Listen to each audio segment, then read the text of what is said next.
Today is Sunday, March 8th, 2020, and this is Journal 3 of Spring 2020. This journal is about networking. So, networking is considered a key component of professional socialism. So, we kind of refer that to it's all about who you know in networking for athletic training. So the first question is, how do I approach networking? Networking can be tricky, in my opinion, depending on what kind of people you're around. Networking with other athletic trainers is like a learning opportunity, and you feel like everyone's advocating for each other because y'all are all same level, y'all not the same level, but dealing with some of the same things. So there's some common ground and you're understood. So when you're networking with athletic trainers in that setting, then you can use them as help, because not everyone has the same experience. I know in our facility, we have people from all over. We have people that are from this area in particular, but everyone's dealt with different injuries, rehab different things, their education could be different. So really just using that as, that support for you. But in trying to network in a setting of other healthcare providers that may not be so familiar with athletic trainers, you have to go in and advocate for yourself, and most of the time that comes to you talking about your education and your levels of experience and what kind of things that you've went through to kind of get your foot in the door for you to be able to really sit at that table with all these other healthcare providers. But once you can network in that sense with those people, then you have a lot of opportunities for, getting your athletes in with specific doctors, getting testing done, having a longer list on your sports medicine team is due to the fact of networking, in my opinion. I know that throughout my education, being in different settings and observing or assisting other healthcare providers, there's always a question of how does this play into your education, or why is this part of your program? So explaining that we have a lot of knowledge across the board just so we can recognize and refer. So we're not saying that we're replacing them by knowing how to recognize these things, but we're recognizing these illnesses or injuries, and we know exactly who to send them to.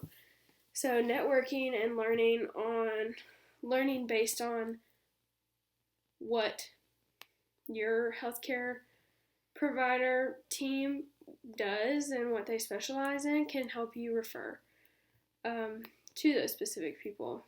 So the next question is, what challenges do you face? With any challenge or with any network setting, I think education level is always a big challenge that athletic trainers face. I know in my realm of athletic training, advocating for myself as a female is a challenge that is probably going to be present for a while in the future, so it's just something you have to get over because of the wage gap, and it's not likely for females to work in predominantly male sports, which is a huge thing that we face, but it does happen depending on the setting. And I think it just has to do with advocating for how much of experience you've had what your education is in, what you're comfortable with, and what your plan is on how you can combat those challenges. The last question is, what networking opportunities have I had? In every single setting that we've observed, I would count that as a networking opportunity, just because there are so many people in this area that don't realize how beneficial an athletic trainer in their school or in contact with them could help them, but help them take some of the work off, but also help them still get their referrals. So every single setting I've been in, I've networked with those healthcare providers in those different occupations to make sure that they fully understand that I'm not taking patients away from them, and we're both making each other's lives easier, if that makes sense. As well as trying to explain to other professors. I don't think this counts as networking, but as our program becomes on the way out, and especially less popular in most of the United States in a bachelor's realm, a lot of people are gonna have to understand why we're moving more towards a master's, or why the program is going to be taking a break for a little bit. But there's always a lack of education which is on their part, which isn't really their fault. It could be our fault as well. It's just they don't understand because they don't have to understand until something happens, and then they do. Or they meet you or me and they learn more. Definitely in this area where Emory Henry College is in Southwest Virginia, there is a lack of athletic trainers in the school systems, and we're working to kind of advocate for that and to see if we could kind of make our voices heard just to protect the student athletes in this area, as well as making it easier for student athletes to play sports and feel safe playing sports and have someone to be there for them that's not totally an emergency response person or a first aid person or anyone who thinks that they can tape person. So networking, I think, is all around us every single day.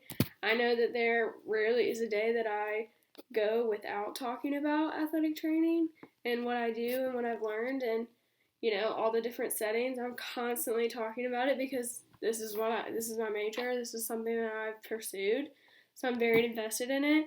And as long as you're talking about what you do and why, that counts to me as a networking opportunity, because you're putting yourself out there to be a help or a helpline or an informational line for someone that needs help. And in this area, word of mouth is huge. So trust and word of mouth is the things that we rely on in Southwest Virginia, especially in this area, to get your foot in the door.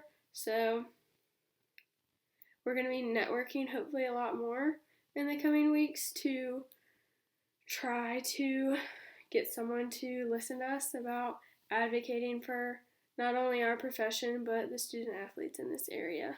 So networking is really important when it comes to trying to make sure that there are equal job opportunities and that the children of parents that are playing sports in high schools are protected and they have someone that is specialized to take care of them.